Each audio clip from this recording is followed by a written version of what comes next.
Ciao, sono Luca Spinelli, consulente finanziario indipendente.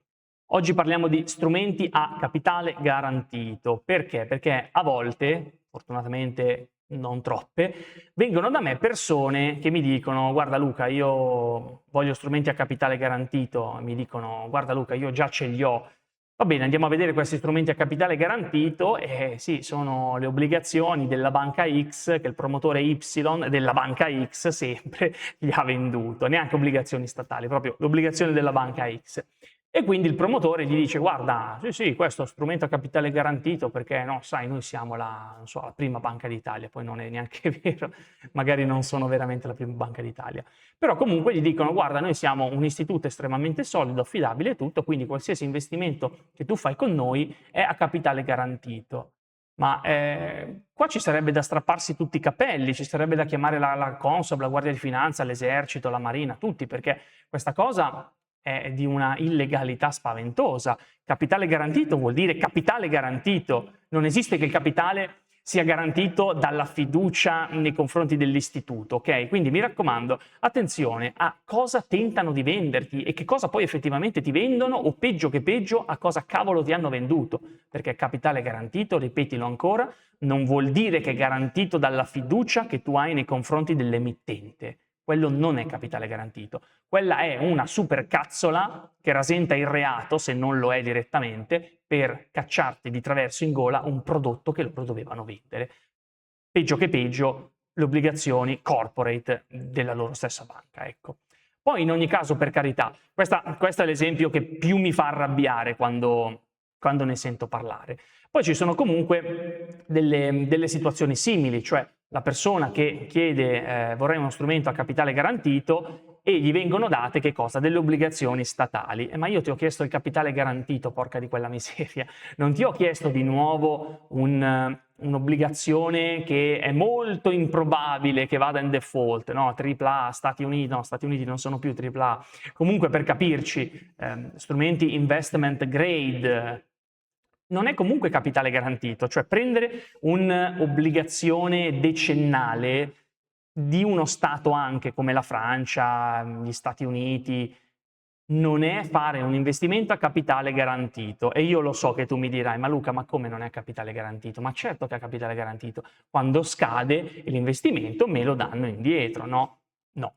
Questo non vuol dire essere a capitale garantito come lo stai richiedendo tu, ecco. A capitale garantito io so tu che cosa intendi, perché capitale garantito nel dizionario vuol dire che tu in ogni caso quel capitale tiri fuori, ok?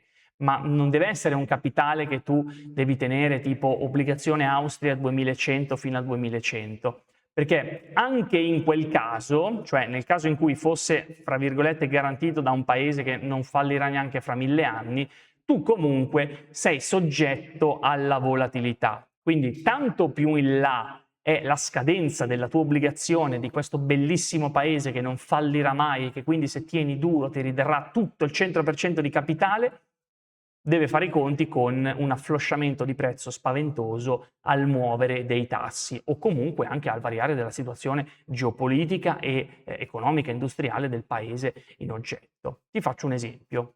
Obbligazioni italiane, BTP, che scadevano nel 68, nel 72, insomma, queste scadenze qua. Arriva l'inflazione, arriva il Covid, crisi energetica, guerre, cose così, meno 40% e passa. Tu capisci che se cercavi un prodotto a capitale garantito e stavi facendo il ragionamento di portarlo a termine, ma tu lo porti a termine in una data in cui sei matematicamente morto, capisci che del capitale garantito, anche nel caso in cui diciamo che fosse garantito perché lo sai che te lo danno matematicamente nell'anno X al peggio, tu comunque non te ne fai nulla. Quindi concludo questo brevissimo video, mi raccomando, quando parliamo di capitale garantito, ma assicuriamoci di cosa stiamo parlando, è garantito sulla carta o è garantito da una garanzia reale? Sono due cose diverse. La fiducia non è una garanzia reale, ok? Il fatto che l'obbligazione scada e ti ridanno tutto il capitale in scadenza neanche quello vuol dire capitale garantito, perché tu non lo stai intendendo così il capitale garantito. Tu stai intendendo il capitale garantito con un io esco in qualsiasi momento e al peggio mi ridanno quello che avevo dentro. Io lo so che tu intendi il capitale garantito così, quindi mi raccomando, cerchiamo di mettere d'accordo il cervello con le parole, ma non tanto le tue, ma quelle che vengono fuori poi dalla bocca di parole del consulente o del promotore di turno, perché è un attimo andare a dire guarda io ho questa necessità e poi sentirsi rispondere sì guarda io ho il prodotto perfetto, però intendere voi due cose completamente diverse. Poi in ogni caso finiamo questo riepilogo ricordandoti che anche se un prodotto fosse a capitale garantito con delle garanzie reali sotto, purché tu te lo porti a scadenza, beh, ma questa scadenza non deve essere oltre la tua data di scadenza, ok? La tua data di morte presunta. Austria 2100 è, per esempio, un'obbligazione, ma facciamo finta che fosse un prodotto che scade nel 2100 e c'è una garanzia reale sotto, quindi sono sicuro di prendere quei soldi, ma sono soldi che io non vedrò mai, perché? Perché se viene affossato dall'inflazione questo strumento, io sono costretto a prelevare con una perdita in conto capitale spaventosa. Quindi cosa faccio? O non prelevo mai oppure accetto quella perdita. Quindi vedi che non era più garantito neanche in quel tipo di definizione. Insomma, io spero di non averti confuso, ma il concetto è esattamente questo. Quando noi parliamo di capitale garantito, tutti noi stiamo intendendo 100 cose diverse. Quindi cerchiamo di capire che cosa intendiamo, che cosa vogliamo veramente ottenere.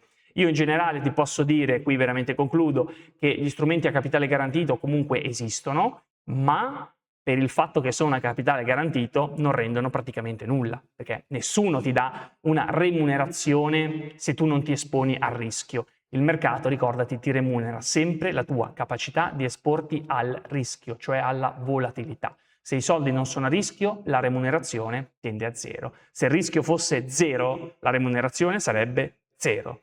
Quindi una quota di rischio devi sempre metterla in conto se vuoi un rendimento. E se invece il rendimento non lo vuoi, ma vuoi comunque trovarti il capitale sempre con il numerino che avevi all'inizio, beh, allora i soldi te li metti sotto il materasso. E se non vuoi comunque metterli sotto il materasso, ci sono comunque tantissime soluzioni intelligenti che sfortunatamente non sono i prodotti bancari che vedo io di solito, ma che comunque, ecco, esistono, di cui possiamo eventualmente parlare di persona in studio o se mi chiami. Ti aiuto molto volentieri, anche gratuitamente, se posso, ovviamente senza entrare mai nel merito, troppo nel merito delle questioni. Ecco. Io ti ringrazio, fammi sapere cosa ne pensi, fammi sapere se conosci prodotti a capitale garantito e mandami i PDF nei commenti di questi prodotti perché voglio leggere insieme a te cosa cavolo si intende con capitale garantito in quel prodotto specifico che magari ti hanno consigliato, ti hanno fatto comprare. Noi ci vediamo al prossimo video. Ciao!